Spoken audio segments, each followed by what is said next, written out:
Oi, amores! Bom dia! Nós vamos dar início à nossa videoaula. Espero que vocês estejam bem, morrendo de saudade de vocês, com muita saudade de dar minhas aulas, de ver vocês, mas é uma forma de estarmos juntos, né? Então, hoje, na nossa videoaula, nós vamos trabalhar com o conteúdo sobre os povos do Crescente Fértil. Na realidade, eu trouxe para vocês o conteúdo sobre a Mesopotâmia, que foi o conteúdo no qual a gente parou. Nós começamos a estudar sobre a Mesopotâmia, mas não teve tempo hábil para que o conteúdo fosse, todo ele trabalhado. Então, agora, nós vamos voltar a ver um pouquinho sobre isso. Bom, eu dividi a nossa aula em dois momentos.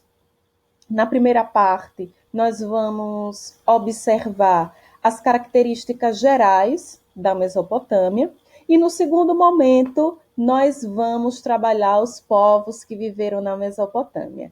Bora começar!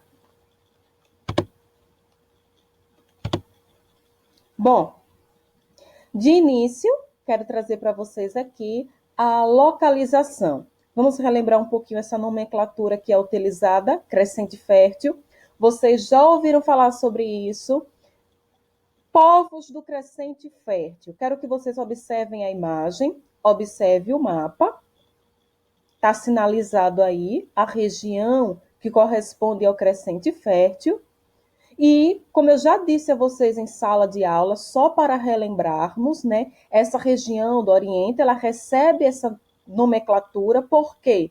Por causa do formato, formato de uma lua crescente, e a ideia de ser crescente fértil, por quê? Pela existência de rios que foram extremamente importantes, seja no Egito, como vocês estão vendo aí, ou na Mesopotâmia, que é o nosso conteúdo que vamos trabalhar. Então, a Mesopotâmia, região que estava situada no local que a gente chama de crescente fértil, que vocês já sabem o porquê de receber essa nomenclatura. Até aí, tranquilo? Quero lembrar vocês que, à medida que forem surgindo dúvidas, vocês podem deixar lá no chat da plataforma que nós vamos utilizar. Lembrando também que nós teremos essa semana 2 encontros. Esse primeiro encontro nosso está sendo através da videoaula, mas na próxima aula nossa, teremos um plantão, uma live, uma aula ao vivo, Tô louca para falar com vocês. Então, vocês podem aí ver as dúvidas para trazer para a próxima aula, ok? Já vão deixando aí escrito no caderno, colocando no chat, que eu vou estar olhando tudo isso. Mas vamos seguir?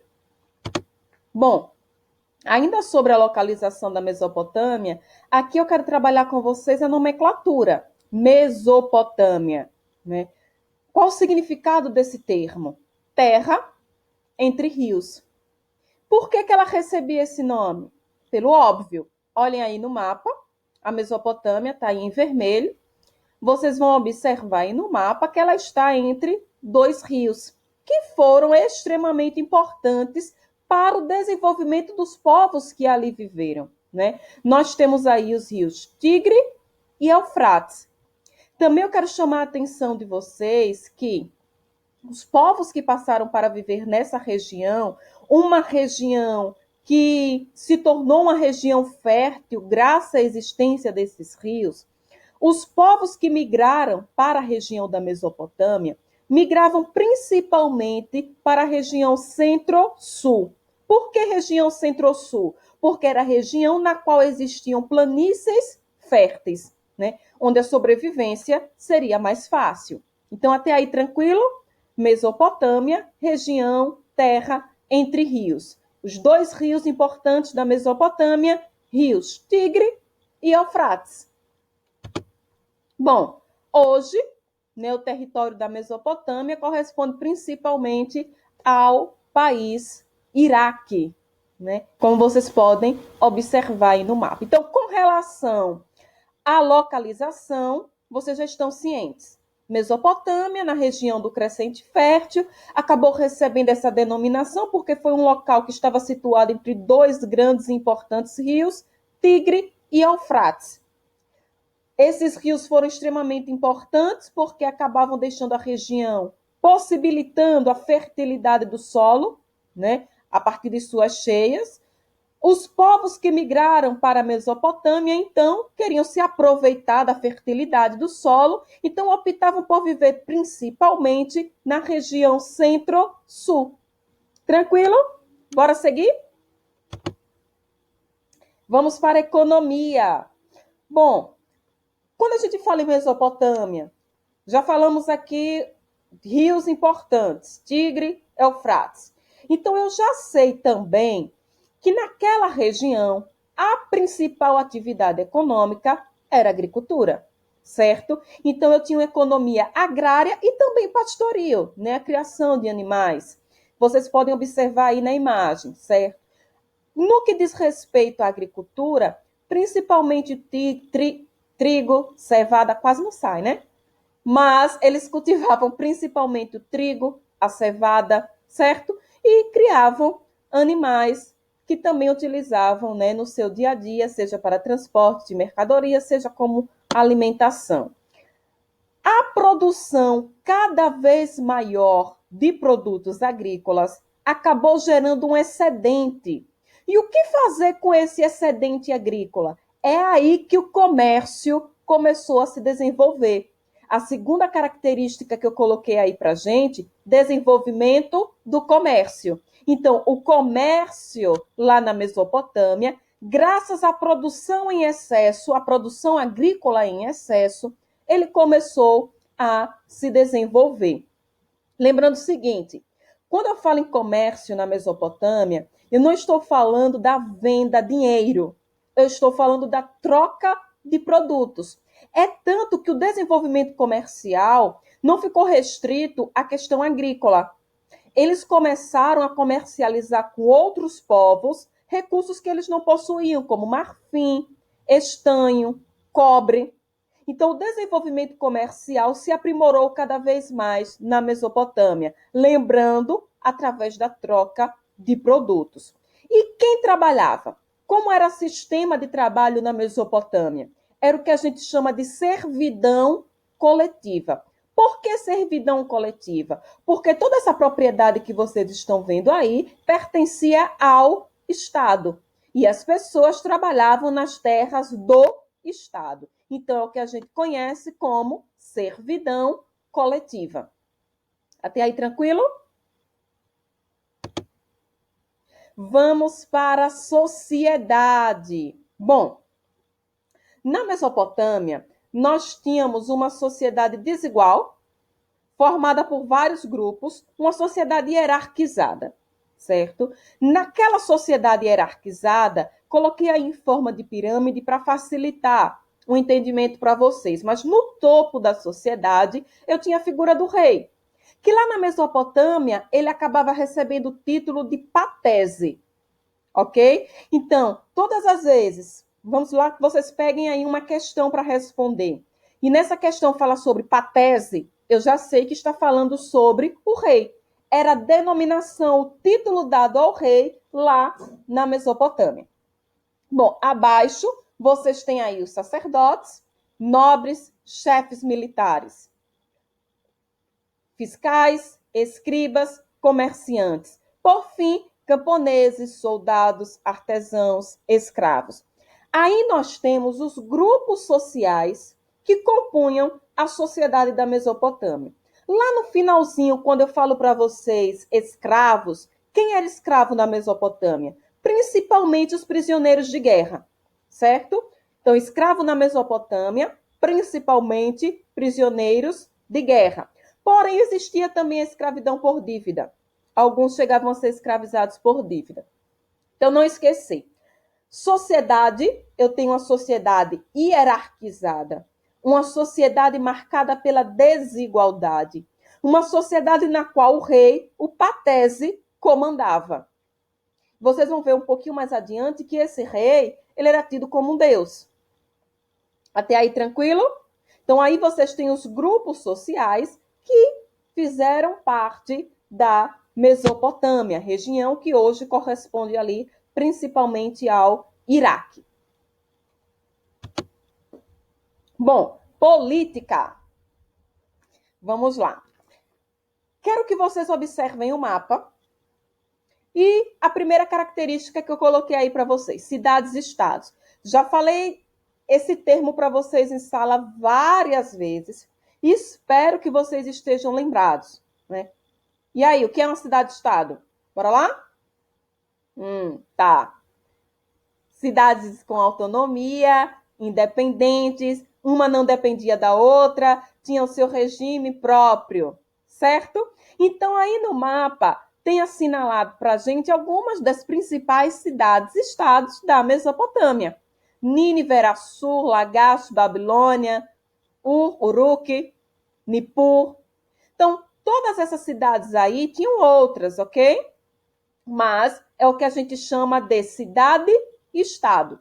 Cidade com autonomia, cidade com independência. Uma não dependia da outra, ok? E, no que diz respeito à política ainda, dizemos que o regime político da Mesopotâmia era uma teocracia. Tá, e o que é isso agora? Teocracia, e aí, lembram? É um regime no qual a questão religiosa vai ter um destaque. Eu acabei de dizer a vocês que o Patese, o rei, ele era tido como um deus. Ele comandava a Mesopotâmia como um deus. Então, por isso que a gente diz que era uma teocracia. Até aí, tá tranquilo? Religião. Vamos lá. Na Mesopotâmia, nós temos o que eu chamo de politeísmo. Tá, vocês já sabem que quando eu falo em politeísmo, eu estou falando do quê? Eu estou falando que eles acreditavam na existência de diversos deuses, ok? Monoteísmo, um deus. Politeísmo, vários deuses. Então, eles acreditavam que existia uma diversidade enorme de deuses. E os deuses, para eles, estavam principalmente associados à natureza, às forças da natureza. Eles praticavam estudos astrológicos, né, os astros. Aí vocês têm a imagem de um zigurate. Zigurate era uma espécie de templo, mas não era somente um templo, né? O zigurate também servia de observatório para os astros, certo? Então, eles também utilizavam o zigurate como um observatório. Olha a escadaria enorme, né? O zigurate é comparado na Bíblia com a Torre de Babel.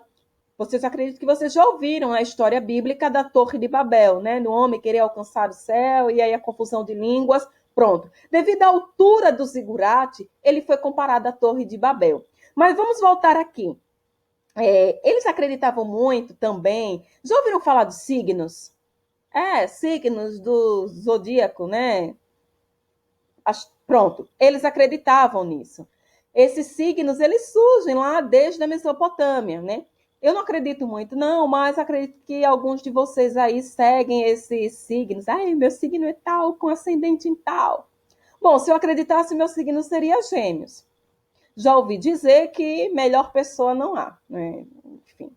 Bom, aí tem as características religiosas da Mesopotâmia. Até aí tá tranquilo para vocês? Estou trabalhando as características gerais, ok? Da Mesopotâmia. Então, vamos lá. Só recapitular, porque eu vou dar uma pausa nessa primeira aula, para daqui a pouco, a gente trabalhar os povos que viveram na Mesopotâmia. Então, só recapitulando, politeísmo, crença em vários deuses, principalmente os deuses associados à natureza, a ideia de astrologia, construção do zigurate, esse templo enorme que também servia de observatório. Na Mesopotâmia nós tínhamos várias cidades-estados, que eram cidades com independência e autonomia. O regime político era uma teocracia, ou seja, o rei, o patese, ele era considerado um deus. a sociedade extremamente hierarquizada, dividida, desigual, uma economia voltada principalmente para a agricultura, mas eu não posso esquecer o foco dado ao comércio, que teve grande destaque devido ao excedente agrícola e a relação da Mesopotâmia com outros povos vizinhos. Até aí tranquilo? Não esquecer também que ela está situada no que eu chamo de crescente fértil. Só observar a imagem que você lembra o que é o crescente fértil. Até aí tranquilo para todos? Ó, primeiro momento da aula, ok. Passou rapidinho. Espero que vocês tenham entendido. Mas qualquer dúvida, vocês sabem como me encontrar, sabem como entrar em contato. Daqui a pouquinho, vocês vão ter um outro vídeo no qual eu vou trabalhar com vocês os povos que viveram na Mesopotâmia. É só aguardar.